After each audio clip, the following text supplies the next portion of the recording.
Fala pessoal, tudo bem? Bom dia, boa tarde, boa noite, enfim, professor Jamal passando aqui para fazer uma revisão bem bacana para você, para dar uma ajudinha para você que vai fazer esse vestibular de medicina da PUC. Antes, deixa eu falar rapidinho dessa prova, tá? Uma prova que tem 60 questões objetivas, 8 questões de química, todas elas valendo 1 ponto. Aliás, essa prova, essa parte objetiva, toda ela vale 60 pontos, lembrando que você tem uma redação valendo 40 pontos, claro, fechando 100. Outra coisa muito importante, duração da prova, 5 horas. Prova começa às 13 horas e vai até às 18.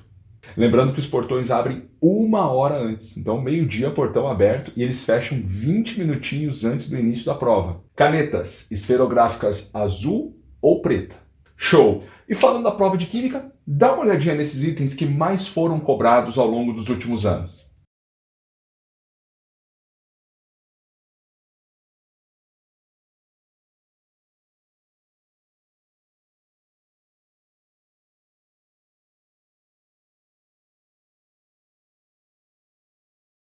Bacana, né? Então o que você viu aí? Muitas questões de estequiometria, várias questões de reações orgânicas, soluções, aquela parte de concentrações, unidades de concentração.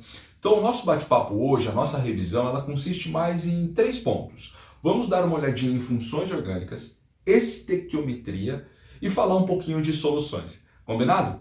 Começando por funções orgânicas, eu vou colocar aqui uma revisão que eu fiz para a Evangélica Mackenzie, vestibular que aconteceu agora há pouco, tá? É um vídeo onde eu relembro as principais funções. Vem comigo! Maravilha, pessoal. Mudei um pouquinho aqui, eu estou no computador, estou projetando aqui para você, né? É como se fosse uma aula mesmo, ok? Essas aulas particulares que eu faço, algumas eu vou lá para o quadro, algumas eu venho aqui no PowerPoint. Vamos lá, vamos dar uma passadinha em hidrocarbonetos, vamos dar uma passadinha nas principais funções orgânicas, na verdade, né? Então, começando com o hidrocarboneto, tá? Bom, aqui só tá bem simples, né? Hidrocarboneto só tem carbono e hidrogênio na cadeia. Nós temos um exemplo aí. E aí, para dar nome, lembre-se, é prefixo de número de carbonos, mais o tipo de ligação entre carbonos, mais o O de hidrocarboneto. Vou deixar algumas dicas para você aqui, hein? Hidrocarboneto acaba em O. Beleza? Então aí é o próprio 3 carbonos, AN, ligações simples entre carbonos e o hidrocarboneto. Bora para a próxima. Álcool, eu preciso ter hidroxila em carbono saturado. O nominho deste grupo funcional aqui é hidroxila ou oxidrila, tá bom? Em carbono saturado. Carbono saturado só faz ligações simples, tá bom? Show de bola. Etanol é o nosso exemplo mais clássico. Lembrando, ó, nome para álcool, prefixo para 2, et, ligação simples, an, e eu tenho a minha hidroxila em carbono saturado. Álcool acaba em ol. É só você falar álcool, ok? Álcool acaba em ol. Etanol ou álcool etílico. Próxima, vai ser rápido, hein? Função orgânica rapidinho. Quando eu tenho a hidroxila diretamente ligada num composto aromático, por exemplo, benzeno, o benzeno é o aromático mais famoso. Se eu tiver hidroxila diretamente ligada nesse cara, eu tenho a função fenol, nome descomposto, hidroxibenzeno, um dos nomes, né? Bora, próxima. Aldeído. Aldeído, eu preciso encontrar esse grupo funcional aqui, tá bom? A gente chama esse grupo funcional de aldoxila. Se tiver aldoxila, a cadeia é aldeído. Legal? Nome, prefixo para carbono, um carbono, met. Não tem outro carbono para fazer duplo ou triplo, a gente usa o an. Aldeído acaba em al. Aldeído acaba em al. Aldeído acaba em al. Beleza? Metanal, ok. Cuidado que metanal em água é o formol. Cetona é muito legal. Você tem que achar C dupla O, que a gente chama de carbonila, C dupla O ligada em pelo menos outros carbonídeos. Aliás, C dupla O ligada em 2 carbonos, né? Então, olha só, é uma C dupla O CC que eu chamo, ó. C dupla O CC. Tudo bem, a cadeia pode continuar para cá, tá? Se fosse uma grafia de bastão, pode continuar para cá, tudo bem. Mas eu preciso ter uma C dupla O, a carbonila ligada em 2 carbonos. C dupla O, CC. Aí o macetinho que eu passo para a galera é C dupla O, CC. CCCC, cetona. Pô, se a gente tivesse numa sala ou numa aula, assim, a gente ia fazer até um som aqui. C dupla O, CC. CCC, cetona. Grava aí, grava aí. Essa é a propanona, prefixo para 3-prop, ligações simples entre os carbonos an e cetona acaba em ona. Cetona, ona, propanona, ok? Show. Ácido carboxílico, você vai ter que achar a carboxila, que é esse grupo funcional aqui. Você vai gravar assim, ó, C dupla O, OH carboxila, e vai bater 3 vezes aí, bate 3 vezes aí na sua mesa, ó. Tu, tu, tu. C dupla, tremeu tudo. C dupla O, OH carboxila, tu, tu, tu. Para que bater 3 vezes, senhor? É para espantar o azar, né? Vamos espantar o azar também, ô louco. C dupla O, OH carboxila, tu, tu, tu. Olha só, esse daqui, na minha opinião, é o ácido carboxílico mais famoso. Escreve ácido, tem que escrever prefixo para 2, Jamal. Et, ligação simples, an, e ácido carboxílico acaba em óico, sufixo óico, beleza? Ácido etanóico ou ácido acético do vinagre. Próxima. Éster, você vai ter que achar este pedacinho na cadeia aqui, ó. C dupla O, OC. ST. De novo, grava aí. C dupla O, OC. ST. Fechou? C dupla O, OC. ST. Beleza, professor? Então, esse é o etanoato de metila. Lembre-se, ésteres de cadeia pequena. Eles geralmente dão um gostinho de fruta aí para alguns docinhos. E a gente chama isso de flavorizantes. Ésteres podem ser flavorizantes, quando dão gosto de fruta aí para alguns docinhos. Combinado? Éter, COC, tem que achar esse pedacinho na cadeia. COC, que a gente brinca carinhosamente e fala para você, ou quando você quiser, tomar um coqueter. Você vai se ligando nos macetes. Coqueter, COC, coqueter. Vou tomar um coqueter de morango, um coqueter de abacaxi. Você vai tomar um coqueter, mas cuidado, hein? Não vai abusar, hein? Ô, louco. Coqueter, beleza? Esse é um éter, COC. Esses carbonos aqui, ó, esses carbonos ligados no O, eles podem ser um carbono aromático, tá? Pode ser um benzeno na esquerda ali, um carbono que não seja de benzeno. Você tem que achar COC, meu. Por exemplo, aqui, ó, metoxetano, etoxetano, tá? Já vou estar pulando algumas nomenclaturas para o vídeo não ficar tão longo. O foco aqui é reconhecimento, né? Olhar para a cadeia e saber de qual função a gente está falando. Show, então, show. Seguindo, amina e amida, a eterna cobrança do vestibular, ele vai explorar a diferença. Amina, nitrogênio em carbono. Amida, nitrogênio em carbono. Aí você fala, mas é a mesma coisa. Não, na amida o carbono tem dupla O, certo? Na amida, olha lá, hein? D de dupla, grava aí, ó, D de dupla, dupla O. Na amida, o nitrogênio está ligado em um carbono com dupla O, a carbonila, né? C dupla O. E na amina, esses carbonos ligados ao N não podem ter essa dupla O. Fechou?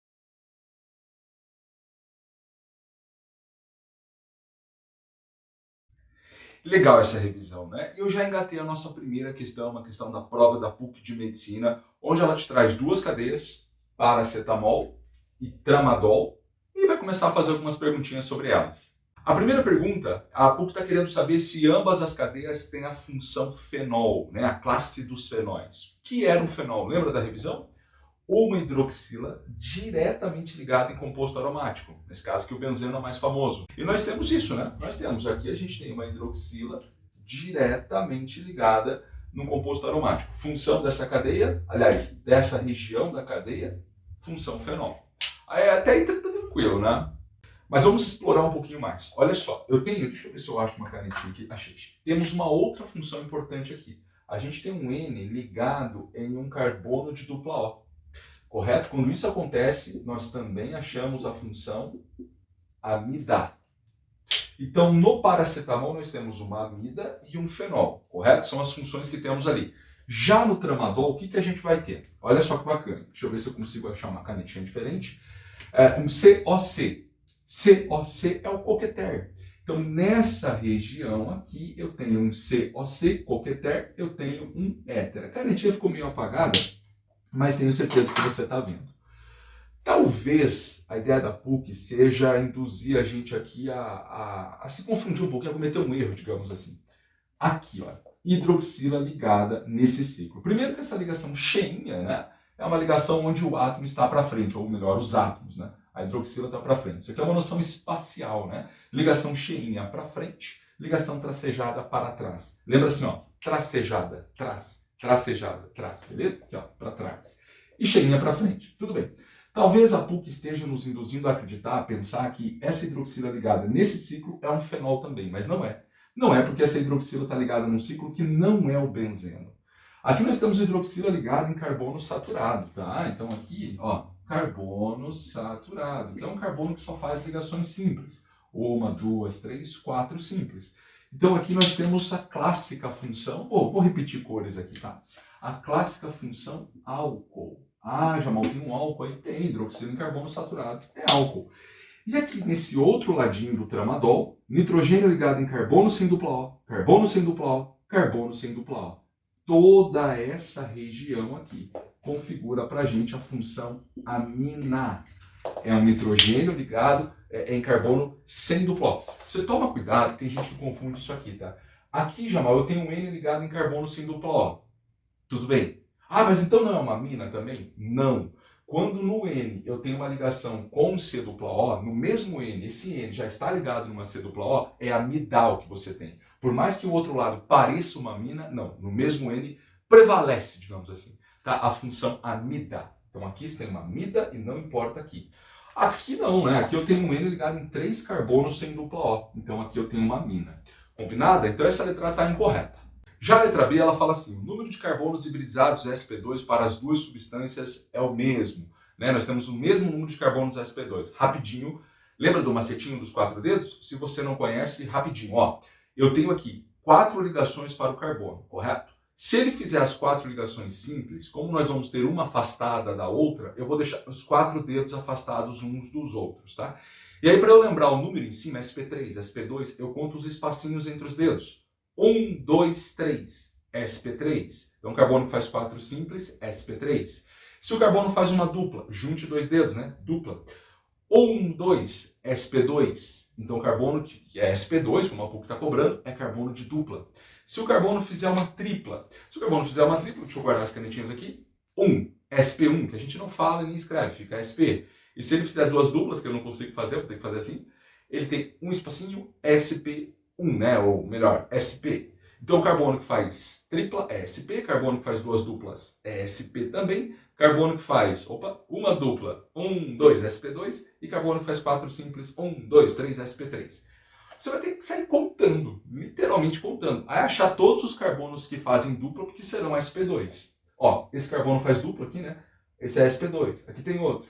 Então, no benzeno, na verdade, os 6 são sp2, ó. 1, 2, 3, 4, 5, 6. Todos eles fazem dupla. Todos eles são sp2. E eu tenho mais um carbono aqui que faz uma dupla, né? E, portanto, é sp2. Ah, mas é com O. Não, o importante é fazer a dupla e não com quem ele faz. Tá? Então, aqui eu tenho 6 sp2 mais 1 sp2, tenho 7 sp2 no paracetamol. Agora, aqui no tramadol, vamos lá. Eu tenho 6 aqui, né? 6 aqui, porque eu tenho 6 carbonos fazedores de dupla. E 6. Não tenho mais carbono que faz dupla. Então aqui eu tenho 6 sp2 e aqui eu tenho 7 sp2. Letra B, incorreta também. Letra C. Nela a PUC diz pra gente que o paracetamol tem apenas uma estrutura espacial, enquanto o tramadol pode até ter 4 estruturas espaciais. Bom, o que é isso? Como essa questão de estruturas espaciais, aqui tem 4, até 4, ali tem uma só. Funciona da seguinte maneira. Estrutura espacial está relacionada à isomeria espacial. Isomeria espacial se divide em duas. Geométrica, a famosa cis e trans, Z e E também. E a óptica, a famosa isomeria do carbono quiral. Tudo bem. Então, se eu tiver isomeria espacial nessas cadeias, elas podem ter mais de uma estrutura espacial. No paracetamol, você não tem cis e trans, tá? E você também não tem isomeria óptica, porque você não tem carbono quiral. Lembro você que carbono quiral é um carbono que tem 4 ligantes diferentes. 4, não 3, não 2. 4 ligantes diferentes. Bom, vamos lá. Se ela tivesse isomeria cis e trans, o cis e o trans são estruturas espaciais, diastereoisômeros, não são imagens especulares, grava tudo isso. Já teríamos 2 estruturas espaciais, mas ela não tem cis e trans. Uma dica rápida para você. Quando a cadeia é aberta, para eu ter cis e trans, eu preciso ter dupla entre carbonos com ligantes diferentes em cada carbono da dupla. E para eu chegar a usar cis e trans, é aconselhável que você tenha um H em cada carbono da dupla. Um H. Não pode ser 2, né? Não podem ser 2, porque daí você nem isomeria geométrica vai ter, você vai ter ligantes iguais. Então, é aconselhável o uso do termo cis e trans, dos termos cis e trans, quando você tem um H em cada carbono da dupla, certo? Além de ter ligantes diferentes nesses carbonos da dupla, um desses ligantes tem que ser H diretamente ligado nesse C da dupla. Aí eu teria isomeria geométrica, aí eu teria o cis e o trans, dois isômeros espaciais, duas estruturas espaciais. Repito, diastereoisômeros, não são imagens no espelho cis e trans, ok? Tudo bem, eu não tenho cis e trans aqui, eu não tenho essa dupla entre carbonos, ok? Enfim, aqui no benzeno eu tenho, né? Mas quando é ciclo, rapidinho, quando é ciclo, eu preciso achar dois carbonos do ciclo com ligantes diferentes para fora do ciclo. Nesses dois carbonos, cada um deles tem que ter ligantes diferentes para fora do ciclo. Dois ligantes diferentes para fora do ciclo em cada carbono do ciclo. Eu não vou conseguir ter isso no benzeno. Pelo fato dos carbonos fazerem dupla, eu só consigo ter um ligante para fora em cada carbono. Eu precisava ter dois ligantes para fora em cada carbono e os dois ligantes em cada carbono diferentes. Enfim, eu não tenho geométrica aqui, tá? Acabei estendendo um pouquinho para te tentar te ajudar em isomeria geométrica. Também não tenho, então, a isomeria óptica, porque eu não tenho carbono quiral. Ei, esqueça carbono quiral no benzeno, não vai ter. No benzeno o carbono consegue fazer 4 ligações, né? Ter 4 ligantes, melhor dizendo. Fazer 4 ele faz, mas ele não vai ter 4 ligantes diferentes. Esse carbono aqui, professor, ele não é quiral? Não, ele tem um ligante, 2 ligantes e 3. Você pega tudo, né? 3 ligantes diferentes. Esse carbono tem 3 ligantes diferentes. Então, não tenho quiral, não tenho cis e trans, não tenho isomeria óptica porque eu não tenho quiral, eu não tenho possibilidades de ter mais do que uma estrutura para essa cadeia, justamente essa que está aqui. Então, nós vamos considerar que ela só tem uma estrutura espacial. Já que, bom, aqui o lance, vamos encurtar um pouquinho a conversa, o lance é achar carbono quiral. No benzeno, esquece, não vai ter carbono quiral. Esse carbono não é quiral, claro, ele tem 3 ligantes iguais, 3 hidrogênios. Os quirais estão onde? Aqui. Eu vou colocar asterisco, que é o símbolo clássico que a gente usa para indicar carbono quiral. E esse aqui também é um quiral. Professor, por quê? Quiral tem que ter 4 ligantes diferentes. Observe a minha contagem de ligantes, primeiro para esse aqui, digamos, o mais da esquerda. Primeiro, ligante de cima, H. Ligante para a esquerda, tudo isso aqui, tudo. Tá, professor? Já são 2 ligantes diferentes, ó, H e tudo isso aqui. Quando ele está em ciclo, é interessante você aplicar o esqueminha da rotação. O que é rotação, professor? Você dá um giro, sai desse carbono e dá um giro no sentido anti-horário e volta nele. Depois você sai do mesmo carbono e faz um giro horário voltando nele. Compare as sequências de átomos em ambos os giros. Compare as sequências. Deixa eu fazer aqui para você rapidinho. Ó. Se eu vou no sentido anti-horário, olha só os átomos que eu passo. Ó. Saindo dele, anti-horário. CH2, CH2, CH2, CH2 e um C de OH. Tá? Gravou, ó. CH2, CH2, CH2, CH2. Essa é a sequência anti-horária, considerando esse carbono. Agora saia dele e faça um giro horário. Repare que a sequência muda. C de OH, CH2, CH2, CH2, CH2. Tá vendo? Ó? O primeiro cara que eu passo é um C de OH. E na outra sequência era um CH2. Repetindo, C de OH e aqui é um C de CH2. Então, o que eu estou dizendo? Eu estou dizendo que as sequências, os giros estão mudando. A sequência de átomo muda. Então, essa rotação no anti-horário tem uma sequência de átomos diferente dessa rotação no horário. Se as sequências são diferentes, cada rotação eu conto como um ligante. E se as sequências são diferentes, são ligantes diferentes. Então aqui eu tenho um ligante, um ligante voltando nele, diferente do outro ligante voltando nele. Os dois sentidos são diferentes, então estão 2 ligantes diferentes, 3 ligantes, 4 ligantes diferentes. Esse é um quiral. A mesma coisa para esse, tá? Aplique a mesma ideia. Os ligantes dele, OH, todo esse pedação para cima e rotações diferentes nesse carbono. Então eu tenho 2 carbonos quirais e 2 carbonos quirais diferentes. Mas o que eu faço, professor? Vou fazer aqui, vai ficar um pouquinho apertado. Você usa aquela regrinha, né? Aquela fórmula do 2 elevado a n para achar quantas estruturas espaciais são possíveis dentre destrógenos e levógenos. Onde n é o seu número de carbonos quirais diferentes. Então você faz 2 elevado a 2, que é o que achamos, 4. O que significa isso, Jamal? Significa que eu tenho 4 estruturas espaciais diferentes para esse composto. 2 destrógenos e 2 levógenos. Combinado? Sempre quebra no meio ali. Na letra D ele vem falar para mim que o paracetamol tem uma mina secundária e o tramadol uma mina terciária. O tramadol tem uma terciária, né? É um N que está fazendo aqui 3 ligações com carbonos, né? Então isso aqui é uma mina terciária. Certo, professor, e agora? Bom, já que no paracetamol, a mina a gente não tem, né? A gente tem uma amida, então essa D está errada, beleza? E para encerrar, ele vem na letra E falando que as duas substâncias são incapazes de interagir com água. O que não é verdade, né? Porque, por exemplo, paracetamol, só vou te dar uma ideia. Ele tem hidroxila.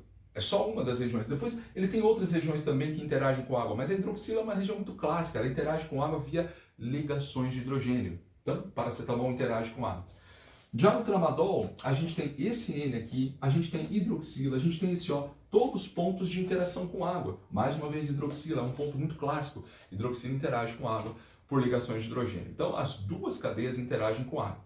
Gabarito desse item, letra C, fechou? Vamos lá, próxima questão vai aparecer para você aí.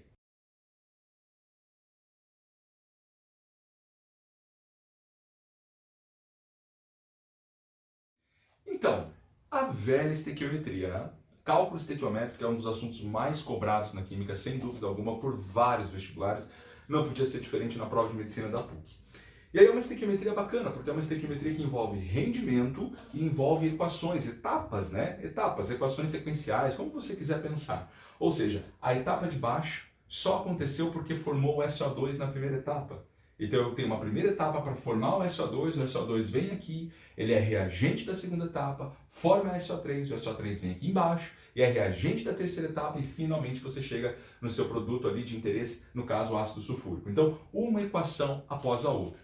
Clássico, a PUC já cobrou isso várias vezes, então eu escolhi essa questão aí, digamos, a dedo, para que você, enfim, consiga relembrar como se faz. Ah, e lembrando, cada equação tem o seu rendimento, daqui a pouquinho a gente vê isso. Primeiro, equações que tenho, exercícios que eu tenho várias etapas, equações ali várias etapas. Somar e fazer uma global. Combinado? Somar e fazer uma global. Você vai fazer a sua estequiometria na global. Primeira coisa, vamos fazer isso.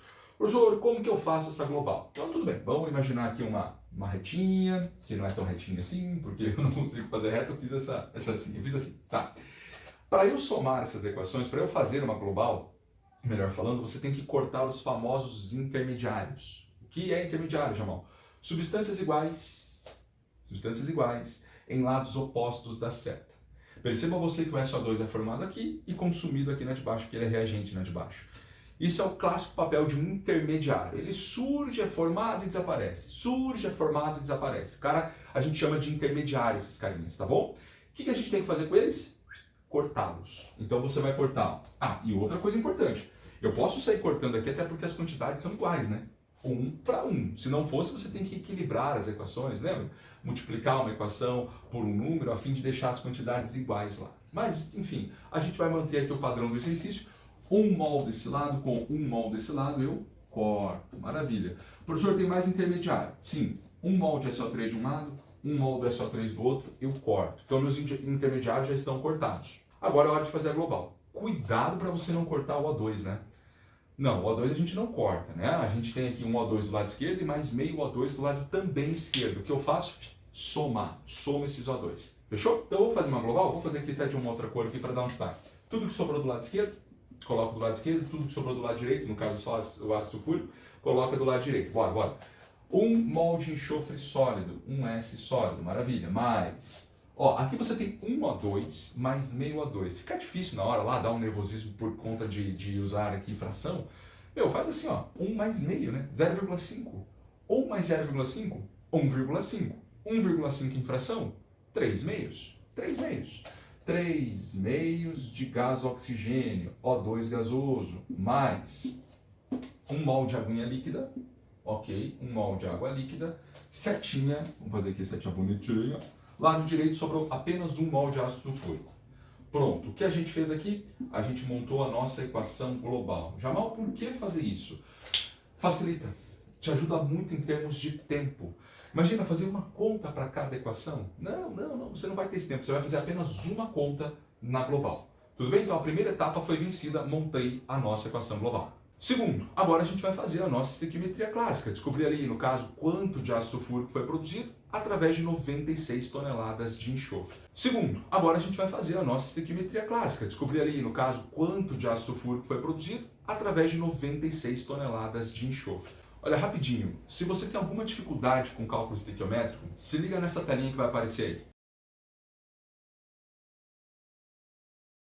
Viu só? São passos, sugestões que eu deixo para você seguir caso você tenha muita dificuldade com esse assunto. E se você quiser saber mais também, no meu canal do YouTube, aliás, nesse canal do YouTube, tem alguns vídeos de estequiometria. Só digitar estequiometria, professor Jamal, enfim, vou colocar o link aqui na descrição para você. Então dá uma olhadinha nesses vídeos, vai te ajudar bastante. Fechou? Vamos lá. Massa de ácido sulfúrico produzida através de 96 toneladas de enxofre. O que eu costumo falar, e eu falo nesses vídeos de estequiometria que eu citei para você aí, o que eu costumo falar é para o pessoal começar pela segunda linha da regra de 3. Sim, comece pela segunda linha da regra de 3, que nós vamos sempre montar usando os números do exercício. 96 toneladas de enxofre, claro que é o S. Então eu chego aqui e coloco 96 toneladas na linha de baixo. A linha de baixo, mais uma vez, ela é construída com os números da questão, do exercício. E ele nos pergunta, né? O exercício nos pergunta qual é a massa de ácido sulfúrico produzida. Eu vou pegar aqui na segunda linha também, vou colocar o meu xizinho aqui. Ah, legal, professor. Montada a linha de baixo, mais uma vez, números do exercício. A linha de cima, a primeira linha, eu costumo falar nos vídeos que eu citei agora, que a gente vai pegar os números do balanceamento, os famosos coeficientes estequiométricos, que no caso aqui é 1 mol, né? Sempre serão mols. 1 mol, 3 meios de mol, 1 mol, 1 mol. E aí eu peço para o pessoal fazer o quê? Pegar esse caso aqui, 1 mol, e transformar para a mesma unidade do número de baixo. Tudo bem que mol não vai sair em tonelada, mas tonelada nos faz lembrar de massa. Então eu vou transformar esse mol para massa. E aí a PUC nos deu, caso não apareça no exercício, a PUC também dá a tabela periódica. Enfim, a PUC, de algum jeito, ela vai nos informar a massa de 1 mol de S, que no caso são 32 gramas. Então, 1 mol transformei para gramas, porque o número de baixo está em toneladas, ou seja, pelo menos criei aqui uma coluna de massa. A mesma coisa eu vou fazer aqui. Eu tenho 1 mol de ácido sulfúrico, onde o seu H é 1, o seu S é 32, o seu O é 16. E eu vou fazer esse 1 mol virar o quê? Bom, como eu tenho que achar essa massa de ácido sulfúrico produzida, esse 1 mol vai virar massa. Então, olha só. 2 vezes 1, que é a massa do H, né? Mais 1 vezes 32, que é a massa do S, mais 4 vezes 16, que é a massa do O. Tudo isso vai te dar 1 mol como 98 gramas. O ácido sulfúrico, 98 gramas. Com o 9 aqui, agora está um pouquinho mais bonito. Ai, professor, mas aqui você está com grama e toneladas, isso vai te atrapalhar muito. Não, não vai, não vai. Eu vou te mostrar rapidinho. Se você resolver abrir a regra de 3, olha que legal. Você vai fazer 32 gramas vezes x, vamos fazer aqui em cima? 32 gramas vezes o meu x igual 98 gramas vezes 96 toneladas. 98 gramas vezes 96 toneladas. Olha que interessante o que acontece. Grama de um lado com grama do outro você corta. Ah, sobrou tonelada. Sim, sobrou tonelada. Quer dizer, eu não precisei me preocupar com esse grama em toneladas aqui, porque esses 2 gramas vão ser cancelados, sobrando a unidade de tonelada, que inclusive meu X vai sair nela, né? Meu X sai em toneladas. Então ficou bem mais tranquilo. E também aqui você não precisa continuar com essa conta, né? Por quê, Jamal? Porque olha a proporção que tem entre esses números, olha que bacana. 32 para 96 a gente está multiplicando por 3. Basta você vir na outra coluna, multiplicá-la também por 3, que você já vai chegar no teu X. Combinado? Então a gente vai fazer 3 vezes 98, deixa eu colocar o meu X aqui. 294 toneladas, né? 294 toneladas. Mas será que essa já é a nossa resposta? Não, não é não, né? Porque cada etapa tem o quê? Um rendimento. Cada etapa tem uma perda de eficiência, digamos assim. Então o que a gente tem que fazer? Pegar esse último resultado que só seria obtido se todas as etapas tivessem sido perfeitas, ou seja, rendimento de 100%, que não foi o caso. Cada etapa tem seu rendimento. O que a gente faz? Tem uma dica muito legal para você quando tem várias etapas, cada uma com rendimento. Pegue o rendimento de cada uma delas e multiplique pelo resultado final. Sim, dá para fazer isso direto. Então o rendimento da primeira etapa foi 95%. Eu multiplico isso aqui por 0,95. Tem que tirar a porcentagem. O rendimento da segunda etapa, 60%, vezes 0,6. E o da terceira etapa, 80%. Faço vezes 0,8. Isso tudo vai nos levar para o número 134 toneladas, que é a nossa alternativa correta, letra C, nessa questão. Então, com isso a gente revisou um pouquinho de estequiometria, equações em várias etapas, rendimentos. Show? Bora para a nossa próxima e última questão. Vamos lá!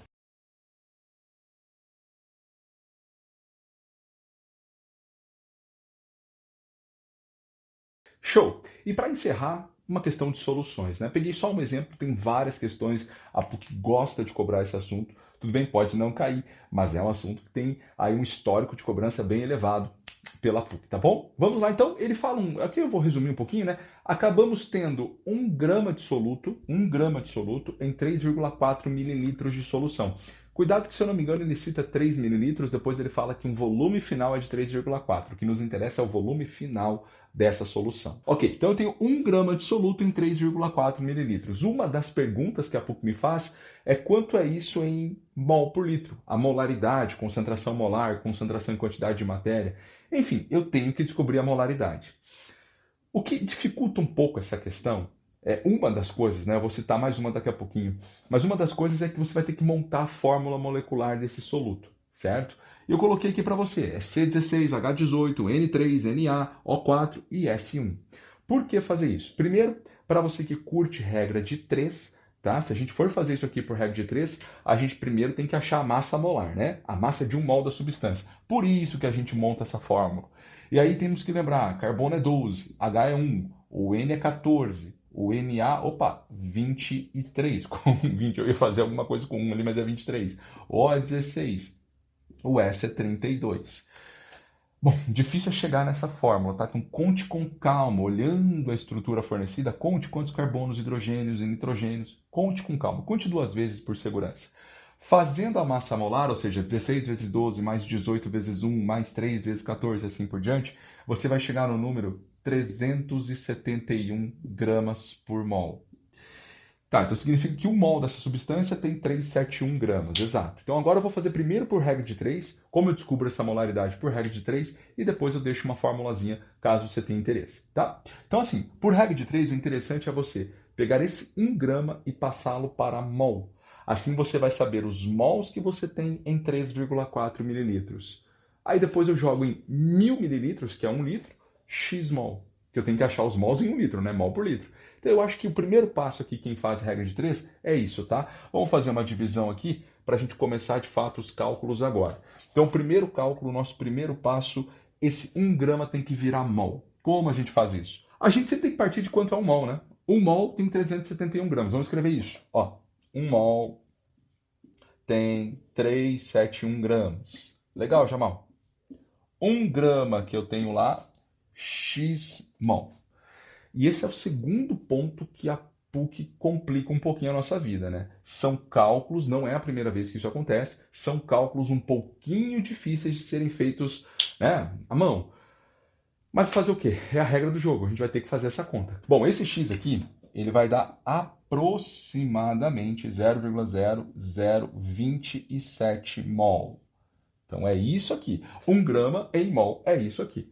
Ó, o segundo passo, Jamal. O segundo passo é você, então, entender que essa quantidade de matéria está nesse volume de 3,4, né? Então vamos lá, segundo passo. 0,0027 mol em 3,4 mililitros. Molaridade, lembra? Molaridade, quantos mols eu tenho em 1 litro? Claro, 1000 mililitros, né? Pronto. Também uma conta um pouquinho mais complicada, mas faça com calma, você vai chegar num Y igual a 0,79 mol por litro. 0,79, deixa eu arrumar esse chat, ele ficou bonito, mas deixa eu só fazer um 7, aí, pronto, aproximado, né? 0,79 mol por litro. Agora, se você curte fórmula, deixa eu ver se consigo colocar aqui embaixo, tá? Se você curte fórmula, tem facilidade em guardar fórmulas, existe uma fórmula de molaridade, deixa eu fazer mais uma divisão, molaridade, que tem esse M bonitinho, esse M com perninha aqui, é igual a massa do soluto, M1, né, a massa do soluto, dividido por sua massa molar vezes o volume da solução em litros. Então essa massa aqui em gramas, essa massa em grama por mol e esse V em litros. Olha, é só substituir, né? Fica ali em cima 1 grama dividido por 371 gramas por mol vezes o volume 3,4. Cuidado, vai ter que dividir por 1000 para passar para litros. 0,0034 litros. É claro que esse resultado aqui, né, essa conta, vai te levar para a mesma resposta que a gente obteve aqui em cima. Mas fica uma outra sugestão. Às vezes você tem facilidade em guardar fórmula. Molaridade é a massa do soluto dividido por sua massa molar vezes o volume da solução em litros. Ok? Detalhe, a gente não fecha a questão. Existem duas alternativas com 0,79. Por quê? Porque o outro lado desse exercício tem a ver com isomeria óptica de novo. Mais uma vez, a PUC está nos perguntando quantos isômeros ativos nós temos, ou seja, o total, a soma de destrógenos com levógenos que essa molécula vai te oferecer. Olha só o que eu fiz. Eu vou colocar essa molécula agora na telinha para você, aparecendo já os carbonos quirais. Dá uma olhadinha.